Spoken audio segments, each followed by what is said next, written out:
pessoal, tudo bem? Aqui é a professora Daniela Luzny, de Matemática, da Escola Paganucci. E hoje, para os alunos do ensino médio dos terceiros anos, nós vamos iniciar uma aula sobre números complexos. Eu quero mostrar para vocês, antes de eu começar, como que eu fiz e como que eu adaptei aqui em casa um cenáriozinho para poder gravar as aulas de vocês. Então, olha só, eu coloquei aqui uma lousa branca por cima da mesa, aqui alguns apoios de madeira, alguns livros, o que eu tenho em casa, coisa simples, e aí um vidro. Então, o que que eu faço? Eu coloco o celular apoiando aqui no vidro, e aí na parte de baixo, olha só, aqui na parte de baixo, eu coloco então as minhas anotações, onde eu venho aqui com a mão, com o canetão e também com lápis, com a folha de sulfite, tudo que for necessário para que nós possamos ter um aprendizado melhor, para que eu possa demonstrar para vocês o cálculo de uma maneira mais próxima. Mas o que eu quero de vocês nesse momento? Eu quero que vocês coloquem Assista ao vídeo com seu caderno em mãos, vai fazendo anotações, registre ali suas dúvidas e depois deixe nos comentários. Faça também suas sugestões, tá bom? Coloca lá para mim se você gostou ou não. Quais são os temas que você gostaria que eu fizesse para as próximas aulas, ok? Obrigada, galera. Vamos começar. Para vocês entenderem sobre os números complexos, eu vou partir de um conhecimento prévio de vocês, tá? Algo que vocês já aprenderam lá no nono ano, que é a equação do segundo grau.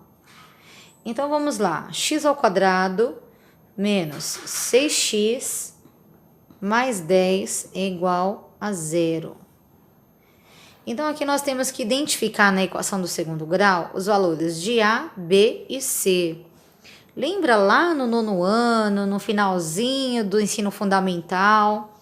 Vocês aprenderam ali, olha só, o número que está na frente do x ao quadrado é o valor de A.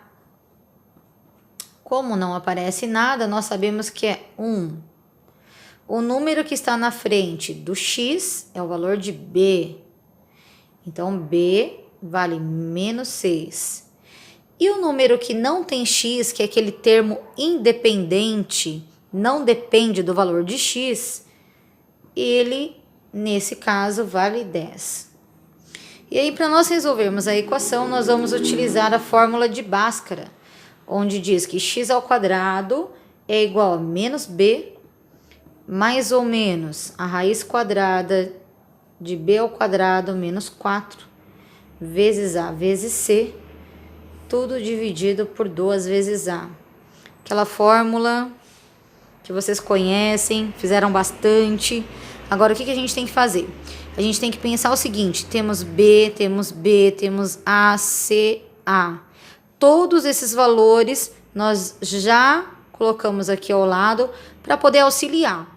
Então, vamos substituir rapidinho. Menos B, menos 6, entre parênteses, tá bom, pessoal? Mais ou menos a raiz quadrada de B ao quadrado, menos 6 ao quadrado, menos 4 vezes A, vale 1, vezes C, vale 10. Tudo dividido por 2 vezes A, vale 1. Ok? Vamos lá? Agora, resolvendo menos com menos, mais.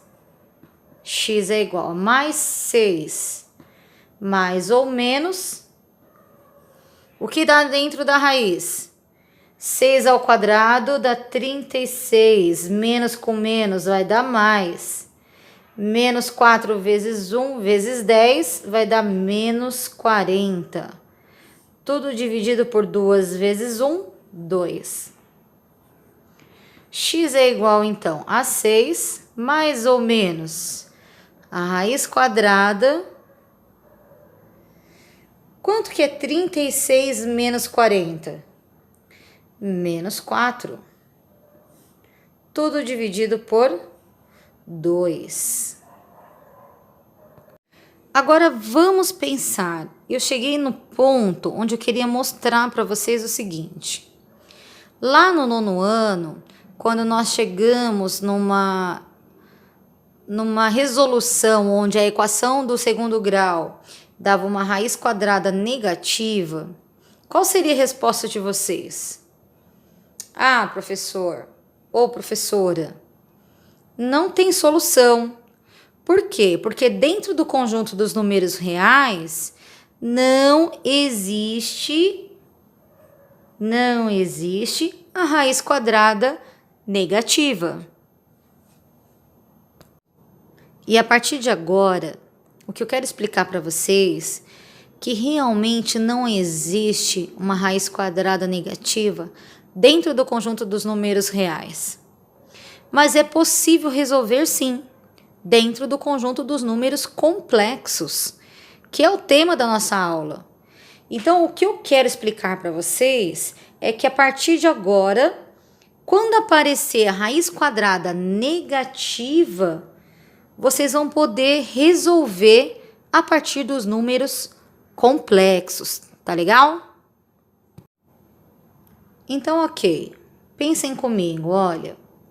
A raiz quadrada de menos 4, eu posso representar ela dessa maneira?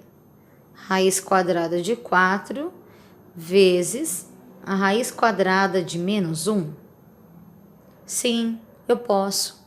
E aqui a gente consegue já observar que a raiz quadrada de 4, ela é uma raiz quadrada exata, que dá para resolver. E a raiz quadrada de menos 1, nós não conhecemos. Porém, dentro do conjunto dos números complexos, nós vamos trocar essa raiz quadrada de menos 1 pela letra I. Então, nós vamos representá-la pela letra I, que é uma letra que determina a unidade imaginária. Tá legal? Bom, vamos retomar aqui do momento em que não conseguíamos, resolver essa equação de 2º grau, encontrar as raízes com a raiz quadrada negativa. Se nós já sabemos que a raiz quadrada de menos 1 é igual a I, nós estamos substituindo, ok? Estamos chamando essa raiz quadrada de menos 1 por I, que é o número imaginário que está dentro do conjunto dos números complexos. Então, nós vamos aqui, olha, x é igual a 6 mais ou menos a raiz quadrada de 4 vezes a raiz quadrada de menos 1. Lembra que eu falei anteriormente? A gente pode estar fazendo essa representação. Tudo dividido por 2. Então, x é igual a 6 mais ou menos raiz quadrada de 4. 2. Raiz quadrada de menos 1. Quem é a raiz quadrada de menos 1? I. Então, I. Tudo dividido por 2. Olha só. Nós conseguimos, então, resolver a raiz quadrada negativa a partir do conjunto dos números complexos. E para encontrar as raízes, professora, qual é o valor de x1 e o x2? Então, vamos lá, olha só. x1. Quem é o x1? 6 dividido por 2, 3. Mais 2 dividido por 2, 1. Então, 3 mais 1i. E qual é o valor de x2, professora? x2 será 6 dividido por 2, 3. Menos 2 dividido por 2, 1. Menos 1i. E então, nós conseguimos resolver essa equação do 2º grau através do conjunto dos números complexos, que nos permite fazer o quê? utilizar a raiz quadrada negativa de menos 1 como I, que é o nosso imaginário. Tá bom, pessoal? E aí, olha só, o nosso conjunto solução, que então será a nossa resposta final dessa equação, x1 ou x', vocês podem encontrar também essa expressão, 3 mais i, e x2 ou x duas linhas, 3 menos i. Ok? Bom, gente, é só a nossa primeira aula. Aguardem que a partir da aula 2 eu vou explicar mais detalhes sobre os números complexos. Até mais!